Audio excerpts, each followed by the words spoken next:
Master Your Life with Kate McKay. I am so excited that you've joined me today. And a drum roll, I'm extremely excited about introducing a very special guest, friend, co-coach, co-entrepreneur, and co-badass, Hilary. Hilary, welcome to the podcast. I'm so thrilled you're here. I am so excited to be here, Kate. This is just a privilege. It's so on my end, big time. So just a little bit about Hilary, and we're going to get right on into it. Of course, we had to say, stop talking to both of us right before because we had so much to talk about, as it is when two crazy people get together. So Hilary Saxton is the Bounce Back Better Queen, and she helps individuals redesign their life paths, emphasizing the power of taking tiny yet transformative steps. She ignites a sense of belief and an enhanced zest for life. She has just launched her book, 3 Wines In, How to Increase Your Self-Confidence Today and Succeed in All Areas of Your Life Without the Hangover Tomorrow. And oh boy, wouldn't that be just yummy? People are going to be very curious about hearing about that. And first of all, welcome. And second of all, congratulations for completing the book and bringing this passion projects to market. Congratulations. Oh, thanks, Kate. You know what it takes. You've done it yourself, and it's a bit of a task, isn't it? Finishing a book. It is. It totally is. And it is the ultimate birth. And I remember my coach saying to me, well, there's one thing publishing it, but you're not going to just drop your new baby. You still have to work to talk about it and promote it. And that's a whole nother alliteration of grittiness. So what was your takeaway from the process? Because, you know, so many people, when you tell them that you've written a book, people are really quite fascinated with that. And what would you tell people is the ticket to a successful book writing process? Ooh, I think my takeaway was that it was a real emotional journey for me as well, because it's fiction and nonfiction. So there is a self-help aspect to it. And the characters in the book are all based on real stories that I know about or have experienced, or people I've coached for many years. You wouldn't know who the person was, but they're real type of events that happen. And I think that when these stories are about me, I felt I had to relive some of the things that weren't great in my life. And that wasn't a lot of fun, really. It took a bit. And during the writing of the book, one of the characters who knew it was her, loosely based on her, it makes it a lot easier for me to write when I have people in my mind. And so I could understand the behaviors they might have. She actually passed away. So I couldn't write for a while because she was one of my best friends and it broke my heart. So I just had to stop and get to the point where I could even speak about it without welling up with tears. And I think you might have been part of my journey then, Kate. I think we'd probably, you were coaching me at that during those times, and I think you probably saw me still have a huge amount of emotion around that. So that was the process, or the feeling was I had to go through a lot at the same time. The feeling of achievement afterwards, oh, amazing. And there are so many people that write books that never publish. And I think if it's something you want to do, just do it, commit to it and get it done. And my writing process was all over the place, but I found my best writing, and nothing to do with the title, but it would often be at the end of the day with a glass of wine. And I would put classical piano music in my ears and have a glass of wine beside me. And that way I could switch off from the distractions around me of the day, of my busy life, and really focus on immersing myself into the book, the story, the story of the girls. There's 4 characters, 4 girls in the book, and how what they do in their lives, and how, just their daily dramas that go on with everybody, or daily life experiences. And so, to switch off, it was a glass of wine, and classic, it was Mozart, mostly. Oh, wow. That's pretty wild. Because I know you, I'm just so curious about that process in particular, because it was a process of beingness that you put yourself into. Yeah. And you've had a life propelled by serious motion, forward motion, and being also from a big family. Could you describe the way it was for you as a child in a family where in many ways, Hilary, you were different. You did not fit in as usual badass people do. How was that for you? I remember at a young age, my parents told me that I was adopted, even though I wasn't. Like I can't believe that they even said that to me. I am just a little bit different. They all still, I moved away from home, from where everybody was. I've always lived the furthest away. So I'm a little bit confused on the question. Say it again. What is the question? So How is just the, so being different, yeah. right? I mean, how did you come to peace with that? Or have you? Because I think there's a lot of people, when we're talking about mastery, a lot of people who have gone through life knowing they're a little bit different. And a lot of the people that I've interviewed on this podcast are friggin' different. They did not beat even to, and particularly their family of origin. And it's that feeling of not belonging and feeling like you got to go somewhere to try to seek and find the place where you belong. And it's a weird feeling, isn't it, to not belong Yeah. to your family? And the fact that your parents said that to you, you were Yeah. adopted. That's a very strange thing to say to a child, isn't it? It was done obviously tongue in cheek, but when I was younger, it pointed out to me that I was different from the others.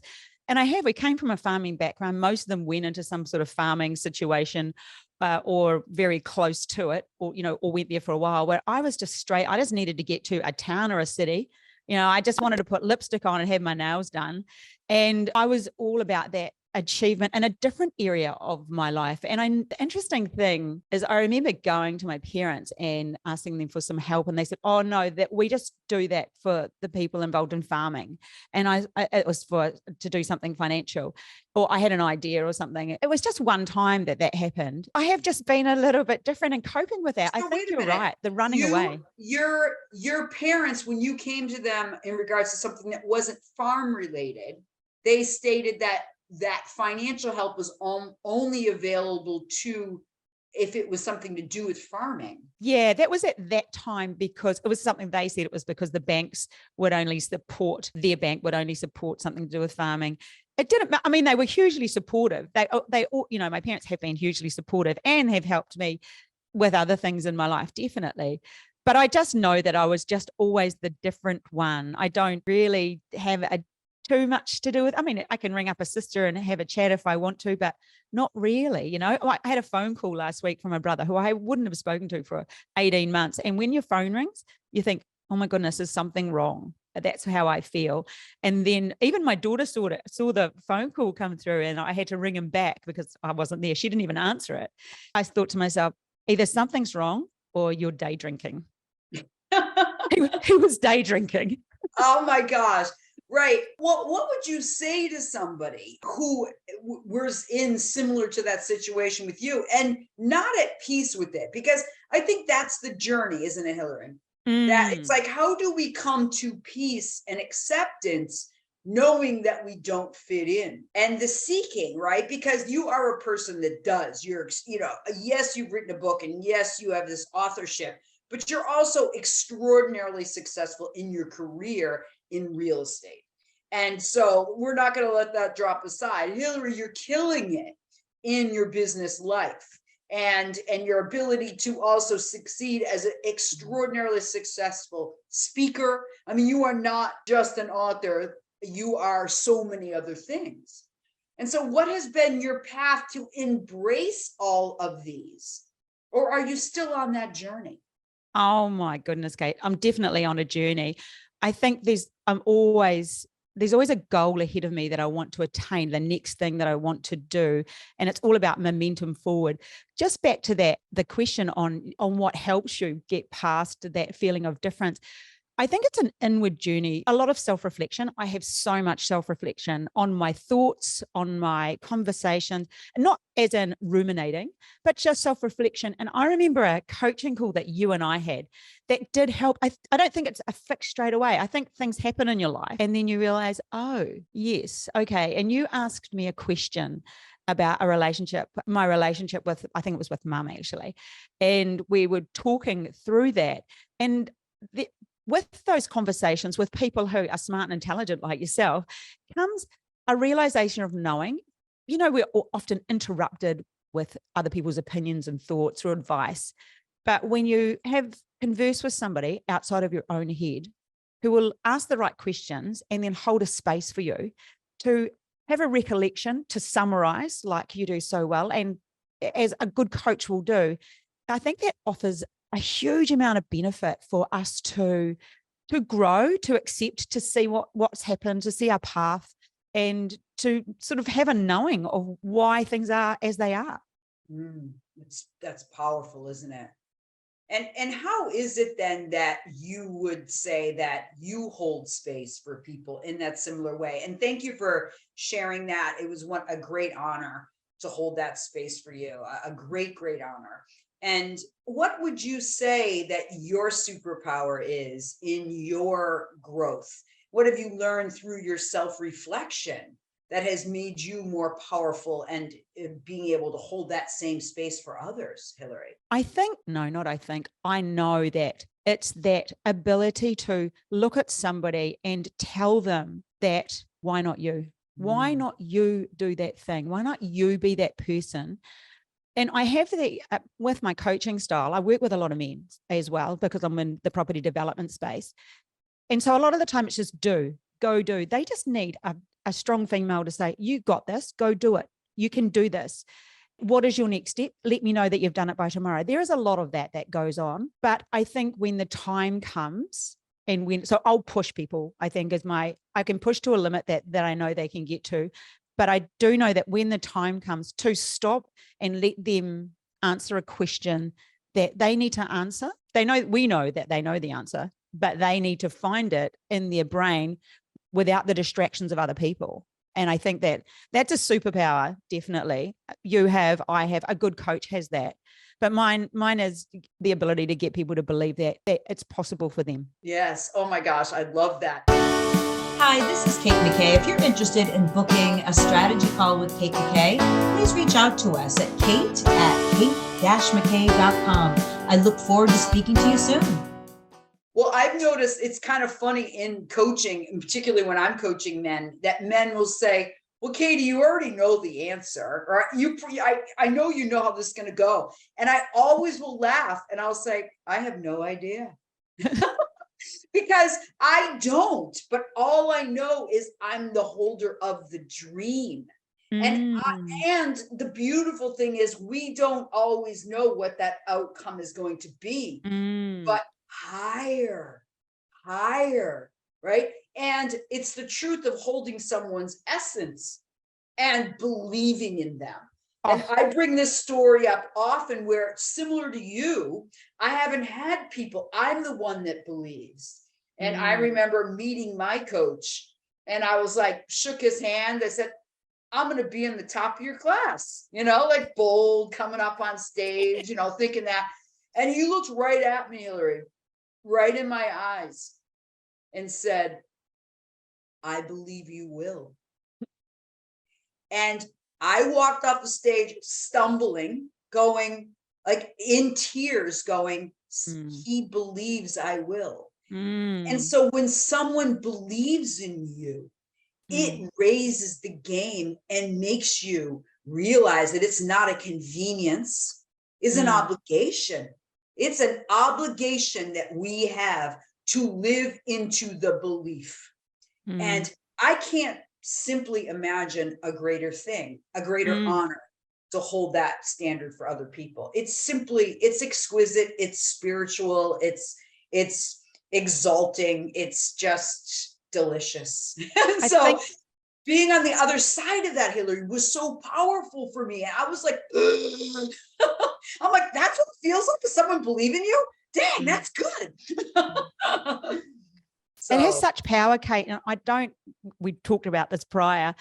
I don't think that people understand what that power is. And I'm around a lot of people that, that they're successful. They know I'm good at what I do, and that's who I am. But working with you and experiencing that person who had that belief for me, because I hadn't had that either. And you helped me experience that. I knew it was a thing. I know I can do it for others, but I hadn't had that either. And just that belief of of what was possible and what is possible for me. Like we see great things, as we do with you, doing things that are extraordinary because we're prepared to take the steps to do what it takes. But you have to have somebody. If you want to be extraordinary, you have to have coaching. You have to have that support. The people around you are at your level. They are not going to understand who you need to be to step up that further, that step. Yeah. Oh man, that's so good. And it's the yumminess that holding space of the I don't know, holding the space that it's okay if you fall apart. It's okay if you show me the emotion of the not knowingness. It's okay to be in the space with the disbelief because we can hold it. It doesn't, that frightens me not to hold space like that, where I think it's messy. There are a lot of people that would, I don't want anything to do with that because there's no, it's not a definite. I feel definite about it, but I think if I was to explain it to somebody, they'd be like, what do you mean? That sounds really, I'm not afraid to meet that because it's almost like coming into like warfare, you know? And I think that when people play it light with coaching, they don't realize that how level of an obligation it is to hold that space. That's when you have people that really just suck and shouldn't be in the business because it's, you know what I mean? There's a high standard. I have a high standard for what I do. And I know you do as well. You know, I have a question for you because I know you're strength finder. And this is something that I think is really important for people to hear.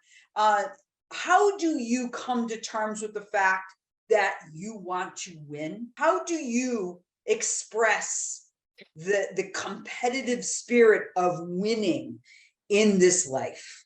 The answer to that is I'm pretty open about the fact that I'm competitive, and the competition mostly is with myself. It's not about beating somebody else. It's about being the better version of me, whether it's playing golf, which is a fantastic game for, you know, trying to beat yourself, whether it's speaking competitions, which I go into. I'm okay. I'm just fully okay with the fact that I'm competitive. I don't see it as a negative thing, but I don't love to lose, but I'm okay when I lose. It's not that I didn't give it my best shot. And probably when I let myself down because I haven't given it my best shot, because perhaps I've had a lack of time or something has worked against me, the disappointment is with myself. Sure. I love that. So you have that high standard for yourself. So how did you, as a powerful, like beautiful, smart, like, but no role models really. No. What was your journey to coming into that acceptance in generally a trait that wasn't considered feminine or whatever that is, and all of the ways that you lived your life, from having a child at a young age, from, you know, growing a business, from leaving your home, but having that courage of like, I'm here to win at life. What would you tell other people that maybe are afraid of stepping into that power, into that unknown, Hilary? I would always go with, you need to have the right people around you. So you just get a coach. You do. I have a coach right now to help me win at my speaking competitions. I have a coach for everything. I used to be a personal trainer. If I want to get in shape, I still hire a personal trainer. I think it's holding us. You have to have that support of the person who will push you, who has gone there before you and who knows what's required. Because unless you understand what's required, you don't know what it's going to take. Oof, yes. And so that coach knows. So I'm all about, getting a coach. And this wasn't supposed to be a reason we need a coach conversation, but I think for myself, I do. And I have them at all times in different areas of my life. When I wanted to, I hunted you down. We're in different countries. And I just went online, found you, had a phone conversation with you. But that's not you. I've had many coaches on the way. I will always go to the person who has done it or doing it, who is better than me, and who I feel, you can help me. And they have to have a sense of humor, because there has to be some giggling involved. Oh my gosh, absolutely. I guess the thing is, innately, you knew you were comfortable with the reach. Yeah. So you were comfortable with the reach.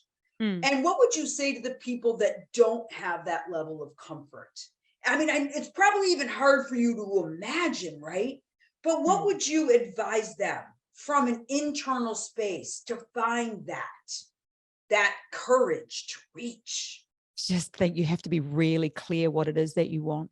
You just have to Mm, have that ultimate clarity on what you want to reach for. And then it's just working on the self, working on that belief that, because it may be something huge, but you have to start thinking to yourself, I can actually do that. That is something I could achieve. Somebody else has done it. It's the reverse engineering. It's the constant telling of yourself what is possible. I have mirror pens in my bathroom where I write on my mirror or on my shower wall. I have reminders of what who I need to be, what I need to believe is possible for me. I think there's so many little bits that you do. It's not one thing. And I cover that really in the book. And there we go. Covering the yes. things that self-confidence requires. There's the organizing of self in so many areas. There is the implementation of habits that are required, the getting rid of the habits that aren't. There is being clear about what you want, is the how to take the smallest step that every day with momentum gets you to where you want. And I think after a while, that process, unpacking the stories that are stopping you to start, that has to be done. Those stories that we hold on why we can't and why we're not good enough, looking at those, seeing if they're real, knowing what you value, what your values are. So I think it's a package of stuff we do, not all in one hit. We just start working through that for ourselves, and that gives us that internal belief of what's possible, always holding that. And that's why, getting someone to help you on the way, if it's a big reach, you need to do as much as possible. Yeah, absolutely. That's such a good, oh, guys, re-listen to that. That was gold right there. And again, she does, Hilary, you do go into that in the book in that unbelievable style that you developed. That's very, very unique. So can you describe a time in your life, whether it was your favorite failure or a time in your life that was a low point for you? Because I know you even have fought extra weight. I mean, there's just so many things that, you're on top of your story in many ways of success. And yet you have had to crawl and, and stumble and scrape your way through to be where you are now in some way. But could you describe a time, a low point in your life, and what was that pivot for you? Oh, I've had two fabulous low points. Fantastic. They hurt a lot, but with with that massive feeling of unworthiness or whatever you want to go to, that really changed things for me. I've always had a desire for helping people achieve their goals, but sorry, no, I'll go back to that question. I'm struggling between the two. There was that teen period, that being a young single mum it didn't make me feel good about myself. And there is that society How looks old down were on you, you. Hilary? I was pregnant at 19. I ended up on my own, and that you can't have a child and a partner that's a child as well, and so I just kind of went through that process. But I think what happened there, that really affected the way I felt about myself. I Wow. didn't, yeah. I think a lot of single mums would have that feeling Mhm. that you failed, that you've just did it all wrong, because there was that whole white picket fence, get married like everyone else did, and I did it too young, and that set off a lot of struggles for me, always having to prove myself as Mm. being good enough, and that was definitely one of them. And I remember I was talking to my neighbors over the fence, and as they were talking to me, the husband bent down, picked up some weeds from the garden, and he threw them over my fence unconsciously. And I remember thinking, am I really that nobody? Am I that nothing that you think it's okay to throw your rubbish Wow. over to my lawn? He did it in a way that he obviously did it all the time. And I remember walking inside, and I sat on my bed and I started crying. I just sobbed. And my son at the time was only 2. He is a 2-year-old now, so it was a long time ago. But this was a pivotal moment for me. He gave me his cuddly. It was called his ungi. You see, ungi, fix it, mum, because he didn't know why I was crying. And I Right. was sobbing. And I remember getting off the bed and just almost taking a look at myself. I'm still incredibly overweight by this stage, probably close to over 80 pounds heavier than I am now. So, 40 kilos heavier. And I just remember thinking, how am I going to create a person who can live a happy, successful life if I can't even do it for myself? And I was Mm. feeling sorry for myself. I was just a mess. And it was almost like I pressed the reset button. like line in the sand, it stops now. And then I decided, and this is pre-internet days, that I went down the education path, and that's when I studied nutrition. And then it just snowballed from there. I realized the power of when I started working on myself, because I changed the way I look as well. Then people were asking me, what have you done? And then, can you work with me? Then I start teaching classes at a gym. Then I become a personal trainer. It snowballed on. And then I became a coach. Then before you know it, it's 35 years later. Mm. Yeah. Yeah, that's so powerful. What a powerful image Oh, of it's the just you clear. could just see the weeds just dropping on your side of the fence, and so symbolic. Holy smokes, that is so powerful. Wow, wow, wow. Shoo, Bill. Shoo. That's a gooder, man. I hope you use that in the speech. I have actually used that one. Yes, definitely. Yeah, that's so powerful. So when you're thinking about who your book is for, who should grab this book, right? Hilary, because it's like you're a freaking unbelievable communicator and a storyteller, and you're as funny. Like Hilary is funny, people. If you want some amusing writing, you are freaking a funny human being. So what would you say is who should pick up this freaking book? Anyone who's stuck. You're stuck in a body you don't want. You're stuck in a relationship you don't want. You're stuck in a financial situation you don't want. You are stuck somewhere in your life, and you need to change it. And what happens for people, it happens for women, it happened for me. Luckily, I got out of there. We get stuck. We have a dream or a goal, or we want something in life, and we get stuck in that spot. Then we don't start moving toward it, and we get stuck in mediocre or less than mediocre. And that's what it's about. If you're in mediocre or less, and you want to know how to get yourself out of that, and it might be your whole freaking life, or it just could be one particular area, it is for women who want to change their life from mediocre to amazing. And it's just that. You've had a dream, you've had a goal, or you're stuck somewhere and it's not happening for you. And we can't always all go to fixing the whole lot at once, but we can pick an area and work on that, because life's a journey. It is the journey of life. We're not waiting till we get there and then we're happy. It's not the destination, that old cliche, but we need to be happy. We need to feel happy as humans. And I check in with myself often. It's like, I'm not feeling happy today. What's my unhappiness about? When I feel happy is when I'm in places that I want to be, when I'm feeling healthy about myself. I've got a great relationship now. So, when I'm feeling happy with my partner, when we're happy with each other, when my financial situation is way better, it's just balancing life out in all areas. It's never going to be perfect, but it doesn't have to be mediocre either. And it doesn't have to be less. And there is no knight in shining armor. We've got to saddle our own freaking horse and learn to ride it ourselves and take off into the sunset. And Tonto can come too if he wants, but we're on our own horse. Boy, that is so true. It is so true. Can you explain the title? Because I remember when I first saw it, I said, you have to explain that to me. 3 wines in. How to increase your self-confidence today to achieve what you want in life without the hangover tomorrow. When we have a drink, whether it be 1 or 2 or 3, we usually increase our level of confidence, and we do something we wouldn't normally do. So I call it 3 wines. We're not going to 6 where we take off our clothes and run through a cricket pitch. Okay, we're just doing 3, but it's probably more like 2. But it sounds good with 3. But we have increased confidence. So we have a glass of wine or whatever it is for you, and we feel more confident. We think we're more interesting. We're more likely to dance. We drop the barriers. So it's about learning to do that without having to drink wine at 9 a.m. because that's not healthy. So it's learning to take that level of self-confidence that we have with alcohol, but have it without alcohol.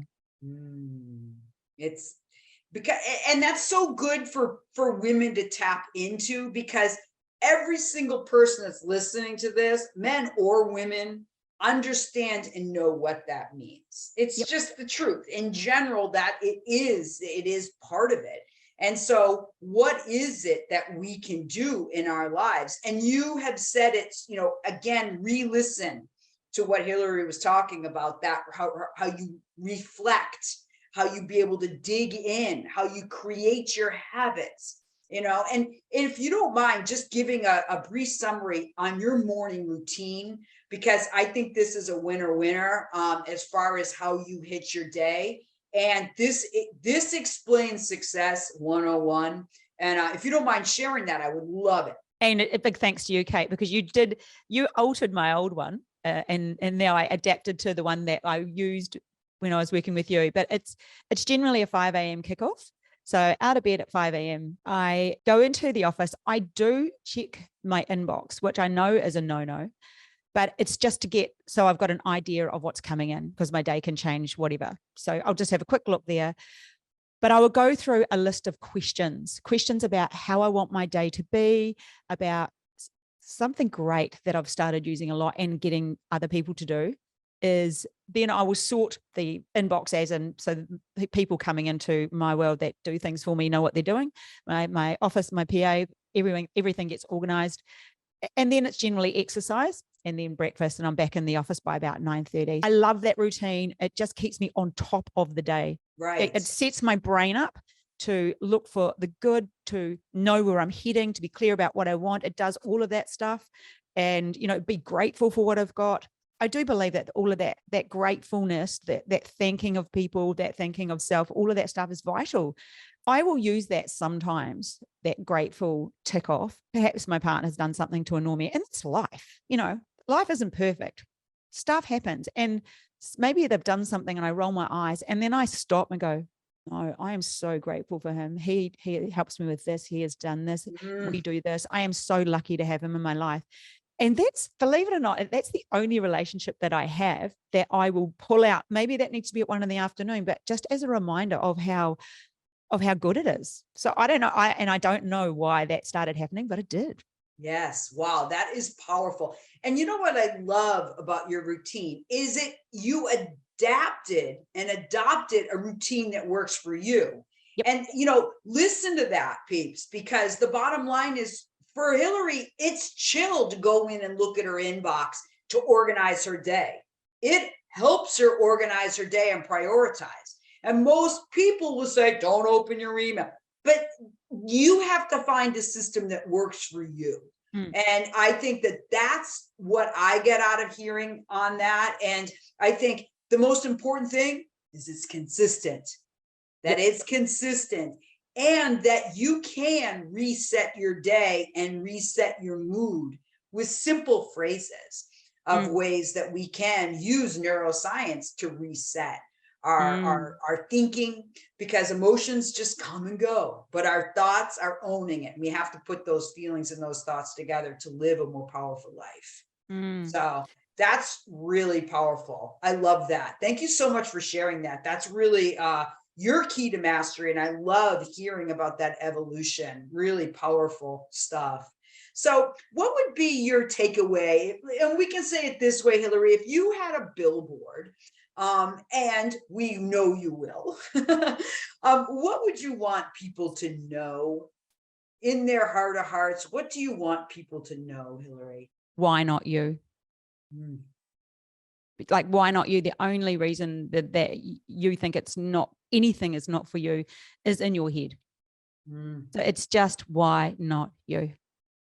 And there are so many others doing it. I love doing that with a client. I love looking down the Zoom lens and saying, why not you? So good. Baby, goosebumps.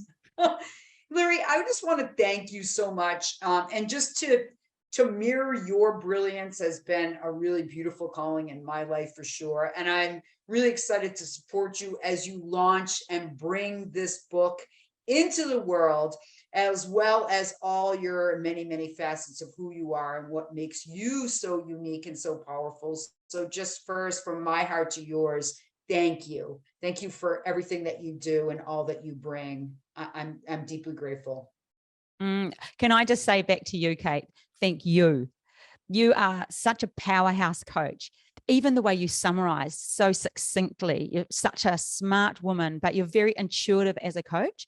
And anyone out there looking for a coach right now who's going to, if you want to improve your performance in something, I would hand on heart to say, you should contact this woman because you're a freaking powerhouse and you have just a fantastic ability to bring out what is needed at that time. I think the intuitiveness you hold as a coach, it's just amazing. So that's my shout out to you. Anyone listening who's looking for a coach, or if I've always said I'm coming back, and I will, when I'm ready I need that next level up, I'm coming back. And I would just recommend reaching out to Kate McKay because she is one badass coach. Oh man, that's good. I'm humbled, but thank you. And I'm always here for you. Absolutely. And thank you.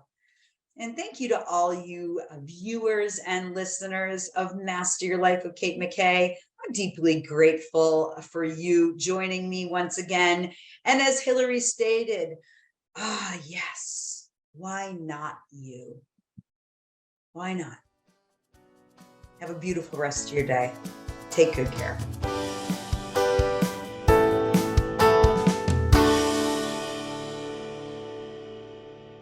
Thank you so much for joining us to this episode of Master Your Life with Kate McKay. If you liked this episode, please share it with a friend.